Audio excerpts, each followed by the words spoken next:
A very warm and pleasant good morning, students. Today I, Tanya Rajput, is going to deliver lecture on morphemes in a very easy and interesting way. So let's start. Morpheme is the smallest meaningful unit in a language. A morpheme is not necessarily the same as a word. The main difference between a morpheme and a word is that a morpheme sometimes does not stand alone, but a word by definition always stands alone. The field of linguistic study dedicated to morpheme is called morphology. So, what is linguistic here? Linguistic is the scientific study of a language. So, morpheme, the main difference between morpheme and word is that morpheme cannot stand alone, whereas a word can stand alone. Okay, so move on. Introduction. What are morphemes? Definition. A morpheme is a short segment of language that meets three basic criteria. So these are three basic criteria for a morpheme. First is it is a word or part of a word that has meaning. It cannot be divided into smaller meaningful segments without changing its meaning or leaving a meaningless remainder. It has relatively the same stable meaning in different vowel environments. Types of morphemes. There are two types of morphemes. First is free morphemes and second is bound morphemes.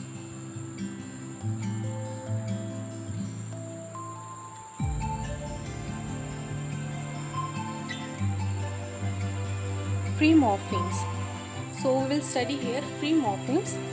A morpheme that has individual meaning and can be formed independently is called as free morpheme. For example, free, get, human, song, love, happy, sad, may, much, but, or some, above, when, etc. All of the words have individual meanings and all of them are free morphemes.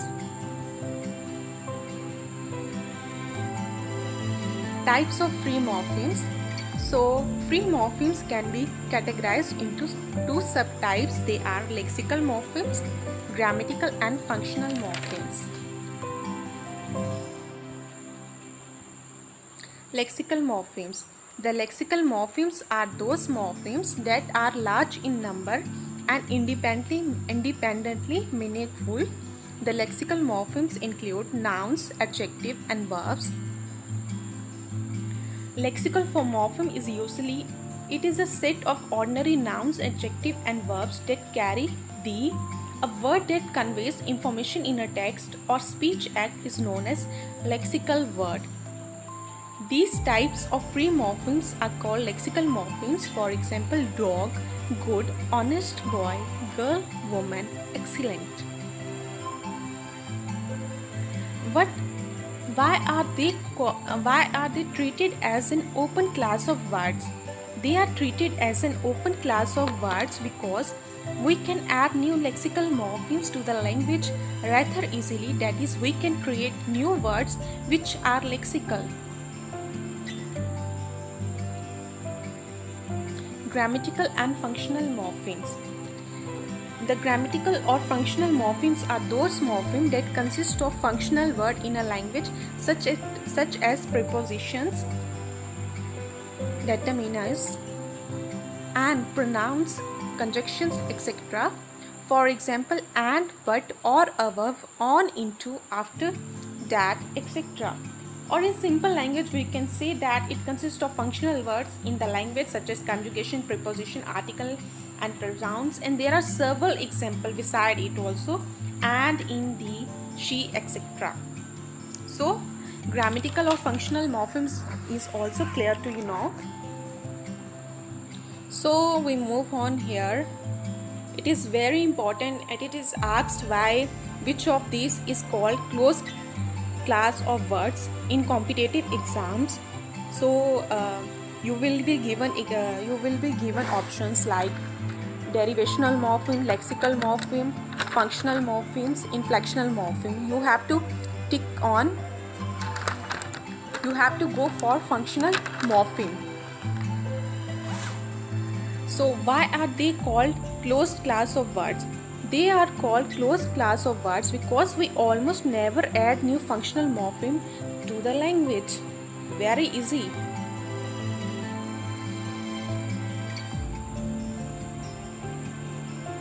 So bound morphemes. What is bound morpheme?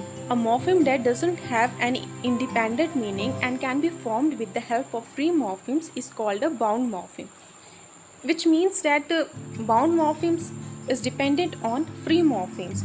Type of bound morpheme: derivational morpheme, inflectional morpheme. So I will give an example of a word which contain bound plus free morphemes, and it will be clear to you now. It will be better clear to you. So let's take like care, less, ness. Here care is a stem word and less is suffix. Ness is also suffix. Here care is free morpheme. Less is bound morpheme. Ness is bound morpheme. Now I will explain it further. Derivational morpheme are those bound morphemes that we use in making new words or making words of a different category from the stem, like good. Good is adjective here, and ness is derivational morpheme, and it forms goodness, which is a noun.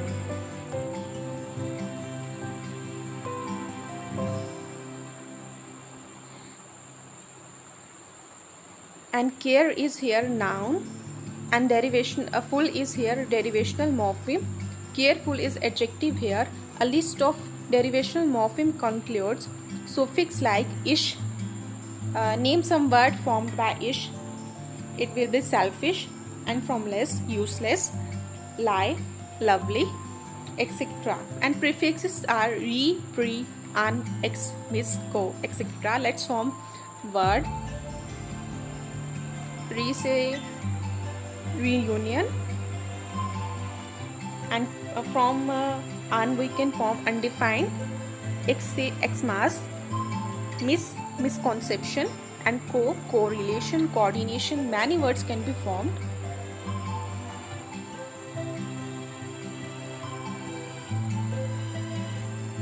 Derivational suffix. According to Professor Shirley Icebreaker, derivational suffix, on the other hand, mark a change of the word class of the word. See, from noun to pronoun, from noun to verb, from verb to noun, noun to adjective, adjective to verb. These suffixes are unlimited in number. Most of the suffixes of English language fall under this category. Only a few examples are possible in this case. For example, if we want to change noun to verb, we have to add suffix in. Example of fright, frighten. I will give you one more example, like strength, and if we add suffix en, we will discover strengthen word. Verb, if we add suffix ment, we will discover a noun. Example are agree to agreement. Inflection morphemes are those morphemes that are used to indicate aspects of the grammatical function of the word. It means a change or modification in the number of a word that indicates a change in its meaning. Clean plus et is equal to clean, which is a tense. Inflection morphemes are also called inflections.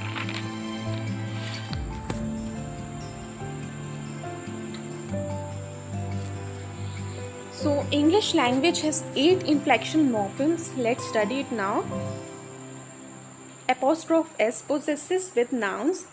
Let's take an example of it, like Anne's brother.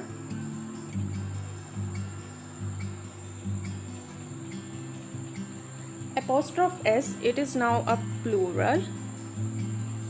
And example are pens, ing, it is a present participle. Example will be teaching, learning, and you can take more examples. S, third person. S, third person singular. Example will be she likes. Ed, it will be played. En, forgotten. So these category belong to verb. Okay, and st superlative here. Er is comparative, so it belong to adjective. Give example of in comment section. So I will give you one example of ist superlative, that is happiest, and happier, and it is also clear to you. Names of example with apostrophe s, like I have given one examples, and brother, and apostrophe s pens. So I think it is now clear to you. English language has 8 inflectional morphemes.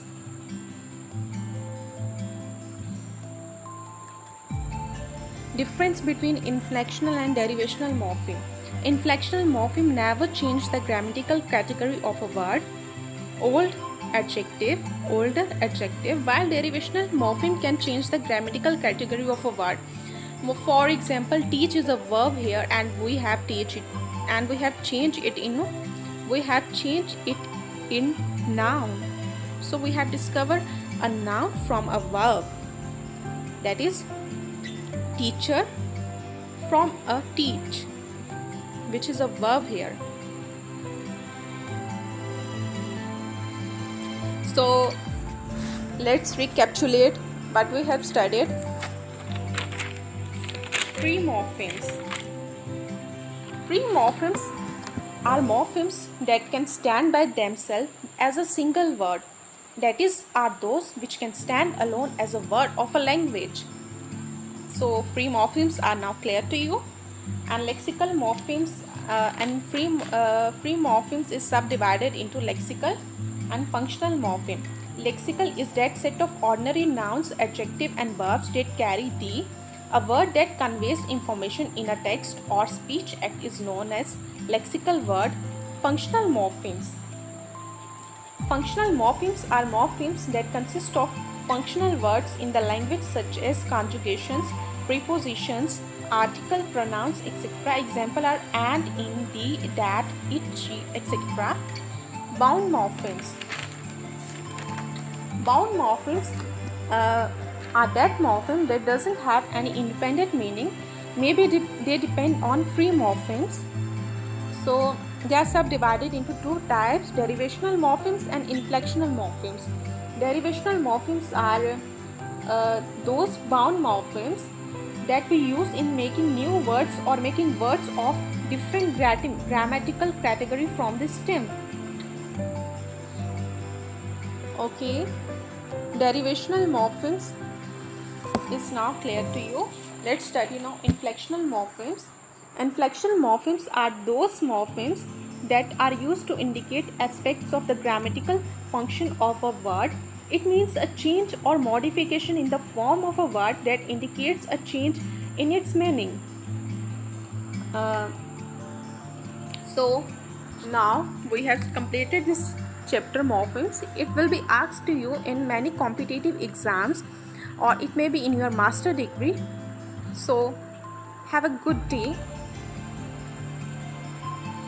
Thanks for watching the video. Do subscribe, like, share and comment. Spread happiness, save up. Thank you.